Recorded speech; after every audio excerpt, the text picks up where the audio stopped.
Good morning. My name is Miss Poles, and how are you today? I'm doing okay. And give me your name, please. My name is Alicia Angrand. Alicia. What would you like me to call you? You can just call me Alicia. Okay. Well, Alicia, I'm so glad you came today. Before we get started, I just want to kind of review some of the things that we're going to do today. I'm going to talk about our confidentiality policy, which is really kind of important. And then I'm going to talk about some of the things that you might be looking for as a client coming to our organization. I'm going to talk about how you're feeling. We're going to look into that, and then I want to talk about what brings you here, along with how you're feeling about that. Then we're going to try and set some goals. Are you with me so far? Is that okay? Yes, I am. Okay. And then I'm going to tell you about one of the processes that we use in trying to help clients that we treat here at the facility. Then I'm going to summarize everything, recap what we've talked about, I'll give you maybe some assignments to do at home, and then just get some feedback from you. Does that sound okay? Yes. Okay, good, good. Works. Well, first of all, our confidentiality policy states that anything that you say here is personal, and the fact that you're going to share it with us is important, and we want to make sure that you understand that you can share anything here, that we're going to keep it confidential. However, there are some things that have to be discussed, and that would be something like if you talked about hurting yourself, or if you talked about hurting someone else, someone who's elderly, a child, somebody with a disability. Those are things that have to be reported to the appropriate agencies. Are you okay with that? You understand that that's something that's important for us? You have to. We have to Okay, report that. I understand. But even if you're feeling that you want to hurt yourself, I want you to feel that you can certainly discuss that. This is a safe place, but just know that anything that, if we get the impression that you really are going to do something, then that has to be managed, and we want to keep you safe, right? Okay. So that's our confidentiality policy. Now what I want to do is find out, what do you want to get from us? What are you looking for from our agency? Well, I think I'm at that point where I realize that I need help. Like I know I need help, and I know that I have children, and I don't want to put them in a situation where they already lost their father, and now their mother is not there for them mentally. So I don't want to get to that point. So I realize I need to come seek help. So my expectations pretty much is for you to help me get through this. So on a scale of 1 to 10, with 1 being the worst that you've ever felt and 10 being the best, how are you feeling today? 2, probably 1. Oh, wow. That's really, so we really need to look at what we can do to help you to improve that. Tell me exactly, I know you said something about your children losing their father. Can you tell me what actually brings you here today? Okay, well, 3 months ago, my husband died suddenly in a car crash. He was in a car accident. So it's been really hard on me. I have 4 children, and I was a stay-at-home mom. He was an engineer, so he provided for us, for my children. Excuse me, I'm going to write just a couple of things. Is that okay? So Yes. I don't want to miss what you're saying. Yeah, that's fine. Okay, so he was an engineer. Yeah, so I lost him in a car crash, and I've been trying to hold on. I have a degree, but I just stayed at home. I have my degree, though. I'm a teacher. Okay. So our whole plan that we had, that we worked out for our lives, obviously can't work out that way anymore because he's no longer here. And after my children go to school, I just want to stay in the bed. I don't want to get up. There's times I don't even want to get up to get them ready, but I know I have to send them to school.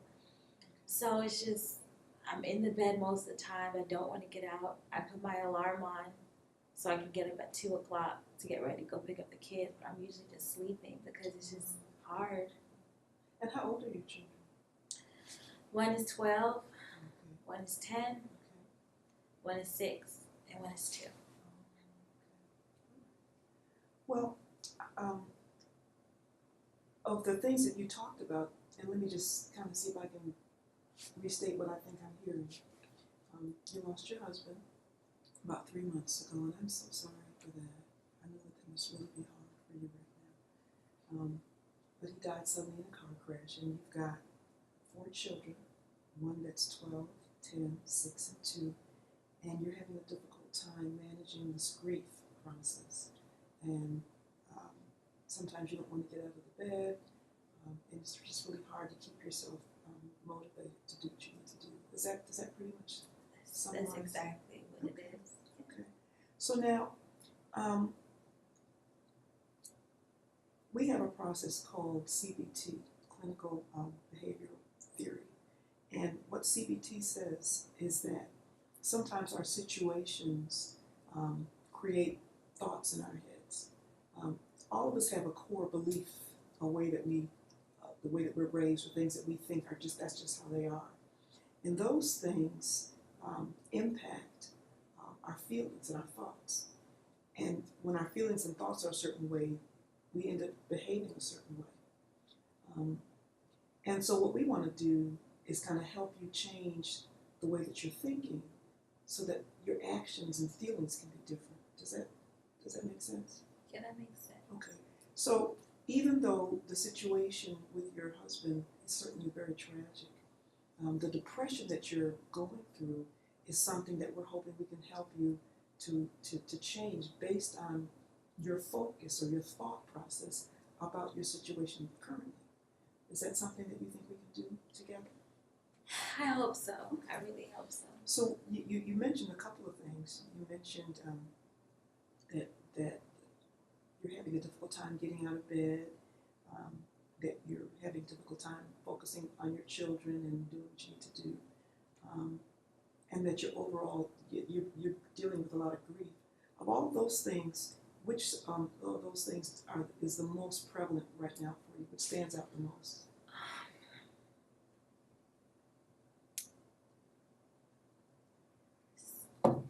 I guess staying in bed all day. I just want to be able to get up again. I used to be full of life and energy, and I was just so active in my children's life, and now I'm just in the bed. So if I could just figure out how to get out of bed. Okay.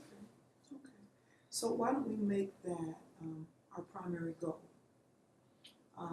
Because all of these things have to be addressed. I do think we need to look at the grief, the process of grieving, which sometimes can take a while. But if we make the primary goal for right now, finding ways to get out of bed, things that can help you to be active, how do you think that would be? That would be great. Okay. That would. And so now there's some things. What things do you think could happen to help you get out of bed? Maybe exercising or getting with a support group in the morning to kind of help you move through the day.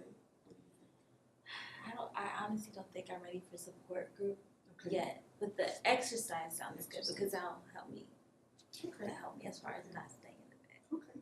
So what I want you to do for your homework is to find maybe at least 2 or 3 different avenues. Maybe a gym, and if the gym's not good, maybe a track, and write down and do some research on things that you think you'd be able to do that might be fun for you.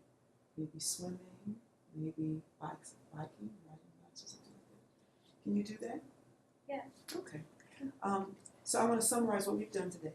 We've talked about how you're dealing with grief because of the loss of your husband, and we've talked about you're wanting to be able to get out of bed and to do things more.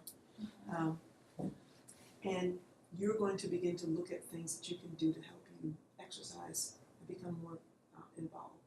Does that sound about right? Yeah. Okay. And I want to find out your feedback. What did you think about the session today? Was it helpful? It was. I honestly didn't know what to expect at first as far as the outcome. Okay. But you really made me feel comfortable, and I know that, maybe after some more sessions, I'll definitely be able to open up more. Okay. So it was very Good. I'm good. glad. So I'm going to look forward to seeing you next week with your homework done. Yes. Okay. Thank you so much, Alicia, for coming. Thank you so much, Janet.